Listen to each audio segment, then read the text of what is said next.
Welcome back to my channel mo blogs. তোমরা কেমন আছো সবাই? আশা করি ভালো আছো, আমিও ভালো আছি।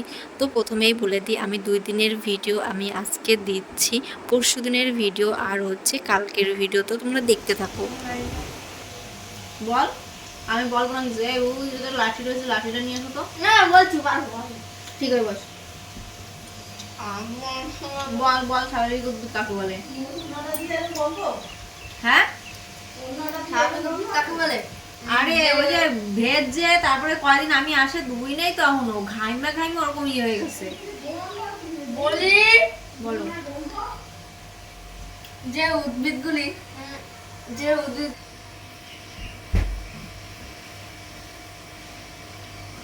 বাবা বল বল বল,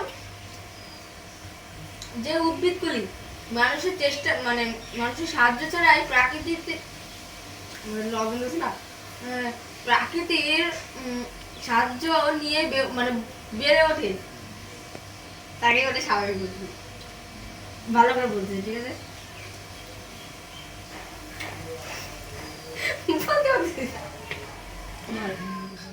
সকালবেলা ছেলেকে পড়িয়ে তারপরে ওকে খাইয়ে দাইয়ে স্কুলে পাঠিয়ে তারপরে এসছি রান্নাঘরে। আমি তো রান্না করছি না, রান্না করছে মা। তো আজকে বাড়িতে রান্না হচ্ছে মাংস, আছে কচু বাটা, মানে কচু সেদ্ধ দিয়েছিল সেই কচু বাটা, আর হচ্ছে তোমাদের দাদা ভাইয়ের জন্য কুমড়ো ভাজা, আর হচ্ছে দিদিমার জন্য মাছের ঝোল। তার মানে কি বলতো, এক একজনের জন্য এক এক রকমের রান্না করতে হয় এই বাড়িতে। তো তোমরা দেখলে অবাক হয়ে যাবে, আর রান্না করতে গেলে মাথাটা তখন গরম হয়ে যায় যে এক একজনের জন্য এক একটা পদের রান্না করতে হয়। আর মা গেছে দোকানে, তাই আমি একটু নাড়াচাড়া করে দিচ্ছিলাম। তো তারপরে দেখো বিকেলবেলা বানাচ্ছি একটু চা, কারণ তো এটা তো ডেলি রুটিন আমার, বিকেলবেলা চা বানানো, সবাই এখন চা খাবে, তাই আমি একটু চা বানিয়ে দিচ্ছি। তো আমি এখন বাইরে চলে এসেছি, ছাতা মাথায় দিয়ে বাইরে এসেছি। বৃষ্টি পড়ছে এখনো, ঝিরিঝিরি বৃষ্টি। তো সন্ধ্যা হতে গেল, বৃষ্টি কমেনি এখনো, তাই ভাবলাম চলো বাইরে থেকে একটু ছাতা মাথায় দিয়ে ঘুরে আসি। তাই বাইরে আসলাম, ছেলে গান শুনছে। গান কালকের ভিডিওতে তোমাদের দেখিয়েছি, ছেলে একটা ছোট একটা বক্স কিনেছে, সেই বক্সটা নিয়ে গান শুনছে। বলছি বই নেবো, তো বই নেওয়া না। তো বাইরে ভীষণ মশাই কামড় দিচ্ছে, ওরে বাবা। তো চলো ঘরে যাই, মশাই কামড়াচ্ছে। দেখো বাইরের অবস্থাটা কেমন হয়ে গেছে, গাছপালা মনে হচ্ছে এবার পচেই যাবে সব কিছু। দেখো কাদা কাদা হয়ে গেছে।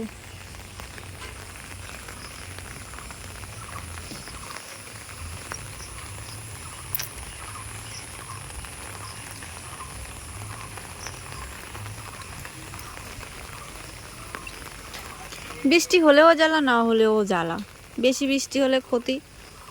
আর এখানে তো পাই দেওয়া যায় না, এত ছিলি পড়েছে উঠোনে, পাই দেওয়া যায় না। তো চলো তোমাদের সঙ্গে আবার পরে কথা বলছি। দিন বৃহস্পতিবার, তো চলে এসেছি দাদুর ঘরে, দাদুর ঘরটা মুছতে। ওইদিকে আমার তুলসী মন্দিরটা কিন্তু মোছা হয়ে গেছে। আজকে যেহেতু বৃহস্পতিবার, একটা ভালো দিন, শুভ গুরু পূর্ণিমা, তো তার জন্য সব ধোয়া মোছা হচ্ছে। আর যেহেতু প্রতি বৃহস্পতিবারেই ধোয়া মোছা হয়, আর যেহেতু আজকে একটা বিশেষ ভালো দিন, তার জন্য আরও তাড়াতাড়ি করে সব কিছু করছি, কারণ মা পুজো দেবে। আর এইখানে দিদিমাকে আমি চা গরম করে দিচ্ছি আর ব্রাশ করছি, কারণ আমার সকালবেলা ঘুম থেকে উঠে মুখ ধোয়া হয়নি, মুখ ধুয়েছি, ব্রাশ করা হয়নি। তার আগে কাজ করা শুরু করে দিয়েছিলাম, কারণ যদি আবার বৃষ্টি আসে তাহলে তো হয়ে যাবে সব আমার কাজের 12টা। তাই ভাবলাম আগে কাজগুলো সেরে নিই, তারপরে একটু ব্রাশ করে নেবো। আজকে আমার ব্রাশ করতে সত্যিই দেরি হয়ে গেছে। তারপরে আমি এখানে ব্রাশ করে টরে এখন ধুয়ে নিচ্ছি মুখ, কারণ মুখ ধোয়ার পরে আরও অনেক কাজ আছে, সেইগুলো তোমরা না দেখলে বুঝবে না যে আমার কত কাজ। তো চলো এই যে তারপরে চলে এসেছি ব্রাশ করে হচ্ছে ঘর মুছতে। ব্রাশ করে আমি 1 গ্লাস জলও খেতে ভুলে গেছিলাম, যে আমাকে একটু জল খেতে হবে, মানে কাজের এত তাড়া। আজকে একটু বৃষ্টির পরিমাণটা কম আছে, তার জন্য ভাবলাম তাড়াতাড়ি ঘরটার মুছে যাবো জামা কাপড় ধুতে, তাহলে জামা কাপড়গুলো হয়তো শুকিয়ে যাবে। এইখান থেকে বিছনা চাদরটা তুলে নিয়েছি, আর একটা বিছনা চাদর পেতে দিয়েছি, কারণ আমি ভাবছি যদি ওইটা যদি না শুকায় তাহলে তো আমার ওইটা নাছা হবে না, মানে পাতানো হবে না। আর তোমরা তো জানো আমি একটা তুলে আর একটা পাতাই। তো তো তার জন্য আমি তুলে নিলাম। আর এখানে অর্ঘ্য এসেছিলো, অর্ঘ্য দেখো লুকাচ্ছে কারণ ওকে আমি ভিডিও করছি বলে। আর এখানে মা রান্না করেছে পায়েস, আর বাবা বাজার থেকে কিছু ফল এনেছিল, সেইগুলো দিয়ে ফল প্রসাদ দিয়ে মা পুজো দেবে। আর এখান থেকে আমি একটু পায়েস নিয়ে নিলাম, কারণ এটা ঠাকুরের না, ঠাকুরের জন্য রান্নাটা আগে তুলে রেখেছে মা, সেটা আসনে দেবে। আর এখান থেকে নিয়ে নিলাম, কারণ আমার ভীষণ খিদে পেয়েছে, আমার ইঞ্জিনটা আর চলছে না। ইঞ্জিনটা তো চালাতে হবে, তাই না? সারাদিন যতই কাজ করো, ইঞ্জিনে যদি কিছু না দেওয়া হয় সেই ইঞ্জিন আর চলবে না। তো আমি এখান থেকে একটু খেয়ে নিলাম। একটু রৌদ্র রৌদ্র এখন সকালেতে বৃষ্টি হয়নি এখনো, তো একটু হাওয়া আছে কিন্তু রৌদ্র ওঠেনি, পরিষ্কার আছে। তো জামা কাপড় নিয়ে চলে আসলাম, ভাবলাম যে একটু ধুয়ে দিই, তাই এই কটা জামা কাপড় আজকে ধুয়েছি। এখনও ধোয়ার অনেক বাকি, কিন্তু যদি বৃষ্টি এসে কোথায় মেলবো এত কিছু, তাই অল্প কটাই ধুয়ে দিয়েছি। তো চলো আমি এইগুলো মেলে নিই, তারপর তোমাদের সঙ্গে আবার কথা বলছি। একটু জলটা টানলে তাও ঘরে দিলে শুকিয়ে যাবে। তো চলো মেলে দিই, তারপর তোমাদের সঙ্গে আবার কথা বলছি। তো ছাদে তো চলে এসেছি জামা কাপড় মেলতে। আর ছাদটা জানো তো সে একেবারে মানে স্যাঁতসেঁতে হয়ে গেছে, ছাদে পাড়া দেওয়া যায় না, এইরকম একটা বাজে বিশ্রী ব্যাপার হয়ে গেছে ছাদে, ভীষণই মানে খারাপ একটা অবস্থা। তো এইটা যখন বৃষ্টি আর যখন হবে না, তখন ছাদটাকে ভালো করে পরিষ্কার করতে হবে। তো দেখি তারপরে যদি একটু রোদ্দুর ওঠে, তারপরে আমি আবার অন্য ঘরের বিছনা চাদরগুলোও ধুয়ে দেবো, সেটা রোদ্দুরের উপরে ডিপেন্ড করছে। তো রোদ্দুরটা দেখি কত দূর কি করে, কারণ এখন এই আষাঢ় মাসের বৃষ্টির কোনো মানে বিশ্বাস নেই। এই রৌদ্র, এই বৃষ্টি, মানে কোনো বিশ্বাস নেই, দেখা যাক যা হবে দেখা যাবে। তো তারপরে দেখো অতটা এই যে দূরে মেললাম কেন বলো তো, আমাদের এই বাঁশটা না, এই দেখো দড়িটা সরে গেছে, তাই নিচু হয়ে গেছে সব, দড়িও নিচু হয়ে গেছে, তাই জন্য একটু দূরে মেলে দিয়ে আসলাম, নিচের কি বলো তো লেগে যাবে তাই। তো চলো আমরা নিচে যাই, নিচে যাই দেখি কি কি কাজ আছে। মা আবার আজকে পাঁচালি করে পুজো দেবে, আজকে আবার কি যেন একটা আছে। তো চলো। তারপরে দেখো এখানে আমি একটা কেটলিতে মানে একটা পাত্রে আমি পায়েস তুলে নিচ্ছি, কারণ তোমাদের দাদাভাই বেরিয়ে যাবে এখন, তাই একটু পায়েস দিয়ে দিচ্ছি। পায়েসটা দেবে হচ্ছে আমার ননদের বাড়িতে। আমার ননদের বাড়িতে বেশি দূরে না, ননদের বাড়িটা হচ্ছে বিষ্ণুপুর বাজারের কাছেই, তার জন্য ওকে যে দেওয়ার জন্য একটু পাঠিয়ে দিচ্ছি। আর এইখানে দেখো মা আগে তুলসী মন্দিরে পুজোটা দিয়ে নিচ্ছে, কারণ তুলসী মন্দিরে আর দাদুর ঘরে পুজোটা দিয়ে তারপরে হচ্ছে মা পাঁচালি পড়তে বসবে। তাই পাঁচালি পড়ার সময় তোমাদের সঙ্গেও ভিডিও করে দেখিয়ে দেবো। আর এখানে তুলসী মন্দিরে পুজো দিচ্ছে মা, নতুন বস্ত্র পরে পুজো দিচ্ছে, কারণ আজকে বৃহস্পতিবার মা পাঁচালি পড়বে। আর প্রায় বৃহস্পতিবার যখন পূর্ণিমা পড়ে তখন মা পাঁচালি পড়েই পুজো দেয়। আর আমিও পড়েছি দুই একবার, কিন্তু বেশিরভাগ মাই পাঁচালি পড়ে। তো চলো আমরা এখন নিচে যাই, নিচে গিয়ে তারপরে তোমাদের সঙ্গে আবার কথা বলছি। উঠেছে এই কম বিছনা চাদরটা, আর ওই পাশে একটা বিছনা চাদর আছে, সেটাও ধুয়ে দিয়ে গেলাম। ভাবলাম যে একটু রোদ যখন উঠেছে তাহলে আমি একটু ধুয়ে দিয়ে যাই। এই যে, আর এটা তো সকালবেলায় ধুয়ে দিয়ে গেছি, এটা শুকিয়ে যাবে। এবার ওইগুলো কী হবে জানি না, বৃষ্টি আজকে নাকি সারাদিন আছে, তো রোদ্দুর উঠেছে। তো চলো এখন নিচে যাই, নিচে যাই তারপর তোমাদের সঙ্গে আবার কথা বলছি। চলো। দেবীর কৃপায় পূর্ণ আর বধূগণ, দারিদ্রতা দূরে গিয়া নিরাপদ হন, সপ্ততরী উঠে ভাসি জলের উপরে, আনন্দে পূর্ণিত হলো সাধুর অন্তর। মিলিল ধ্রুব তারা পূর্ণ আর বধূগণ, সাধুর সংসার হলো শান্তি নিকেতন। এই রূপে মত্তলোকে পোতের প্রচার, মনে রেখো পৃথিবীতে লক্ষ্মী বহুত সার। এই গত যে রমণী করে এক মনে, লক্ষ্মীকে পায় তার বারে ধনে জনে। অপুত্রে পুত্র হয় নির্ধনের ধন, ইহলোকে দুঃখ আনতে বৈকুণ্ঠ গমন। লক্ষ্মীর মতো কথা বড়ই মধুর, যাহার প্রভাবে সব দুঃখ হয় দূর।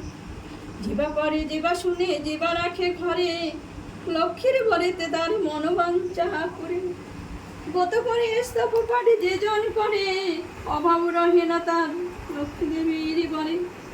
লক্ষ্মীর গত কথা হইল সমর্পণ, ভক্তি ভরে যাহা চাই লও মন। হিতিতে সিন্দুর দাও সবে। তো এখানে তো মা পাঁচালি বললো, তোমরা শুনতেই পেরেছো। তো পাঁচালি পড়াটা মার কেমন লেগেছে? আমার কিন্তু খুব ভালো লাগে, মা ভীষণ ভালো পাঁচালি পড়তে পারে, সেরকম হয়তো আমরা পারি না, চেষ্টা করলে হয়তো পারবো কি পারবো না জানি না, মনে হয় না যে মায়ের মতন এরকম পাঁচালি পড়তে পারবো। তো যতদূর পারবো ততদূর করব। এখন মা আছে, মা করছে, যখন আমার পুরো দায়িত্ব চলে আসবে তখন হয়তো আমাকেও করতে হবে। তো তারপরে এখানে বসে পড়েছি একটু প্রসাদ খেতে। পাশের বাড়ি থেকে একটা মামি প্রসাদ দিয়ে গেছে, সেই প্রসাদটাই এখন সবাই খাচ্ছি, সবাইকে দেওয়া হয়ে গেছে আর আমি এখানে নিয়ে বসে পড়েছি। আর প্রসাদটা খাওয়ার সময় দিদিমা আমার সঙ্গে একটু কথা বলছিল, তাই দিদিমার সঙ্গে কথা বলছিলাম।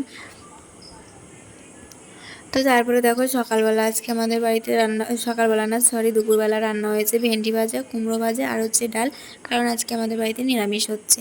তো এই নিরামিষ দিয়েই আজকে চলবে। তো দেখি রাত্রিবেলা আবার যদি কিছু পাই তাহলে রাত্রিবেলা রান্না টান্না হবে। তখন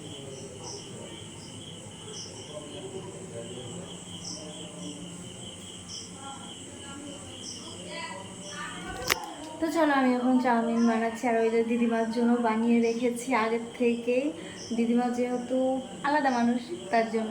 তো চলো দিদিমাকে দিয়ে আসবো এখন, আর আমি আমাদেরটা বসিয়ে দিই। তো গাইজ এই বৃষ্টিতে তো মশা হয়েছে, মানে কি বলবো, প্রচুর পরিমাণে মশা হয়েছে। তো চলো দেখতে থাকো। আমি একটা শসা কেটে নিচ্ছিলাম, আর এই শসা দিয়ে চাউমিন দিয়ে খাওয়া হবে, তো বেশ ভালোই লাগবে। আর শসাটা না ভীষণ কচি, তার জন্য আমি বেশি করে কাটলাম, যে কচি শসা দিয়ে চাউমিন খেতে বেশ ভালোই লাগবে। তবে আমি সসটা দেবো না, কারণ আমার সসটা পছন্দ হয় না, তার জন্য আমি সস কাউকেই খেতে দেবো না। আমার ছেলে বেশ ভালো খায়, কিন্তু সস আমি আমার ছেলেকে খেতে দিই না, কারণ ওর অনেক কিছু খাওয়া বারণ আছে। তবুও শোনে না মাঝে মাঝে কথা, কিন্তু আমার শোনাতে হয়, কারণ শরীরটা তো ওর খারাপ হলে ও কষ্ট পায়, তার সঙ্গে সঙ্গে আমরাও কষ্ট পাই। তার থেকে বড় কথা ওর শরীরটা একটু কমে যায় আর দুর্বল হয়ে পড়ে, তার জন্য ওকে অনেক কিছু খেতে দেওয়া হয় না। তো এখানে আমার চাউমিনটা বানানো হয়ে গেছে, আর আজকে আমি বানিয়েছি হচ্ছে চিকেন চাউ। তো তোমাদের চিকেনটা আমি দেখাতে পারিনি, চিকেনটা ভালো করে লক্ষ্য করলেই দেখতে পারবে। আর এই যে আমি 5 বাটিতে সাজিয়েছি। আমাদের বাড়িতে এখন আপাতত আমরা 4 জন আছি, কিন্তু আমাদের বাড়ির পাশে একটা কাকা আছে, সেই কাকার জন্যও বানিয়ে রেখেছি। তাহলে সেই কাকাটাও এসে খেতে পারবে। চলো তোমাদের সবটাই দেখাবো, দেখলেই বুঝতে পারবে। কারণ দিদিমার তো খাওয়া হয়ে গেছে, আর তোমাদের দাদাভাই তো বাড়িতে নেই, তোমার দাদাভাই গেছে দোকানে, সেখান থেকে আসবে তারপরে। আর এইখানে এই দেখো এই কাকাটা এই যে টেবিলে বসে খাচ্ছে, তো এই কাকাটাকে সবসময় দিয়েই খাওয়া হয়। তো চলো ভিডিওটা আর বড় করছি না, ভিডিওটা যদি ভালো লাগে like comment share and subscribe করে দেবে, আর যারা ফেসবুক থেকে দেখছো তারা ফলো করে নেবে, আর নেক্সট ভিডিওর জন্য অপেক্ষা করবে। আর এখানে আমার শাশুড়ি মা দেখো ভিডিও মোটে করতেই চায় না, মোটে করতে চায় না। আমি যখন ভিডিও করতে যাই তখনই পাশ থেকে সরে যায়। তো এই দেখো সরে গেল, দেখেছো তো, কিন্তু আমিও কম না, আমিও কিন্তু লুকিয়ে লুকিয়ে ভিডিওটা করেই নিলাম। তো চলো টাটা।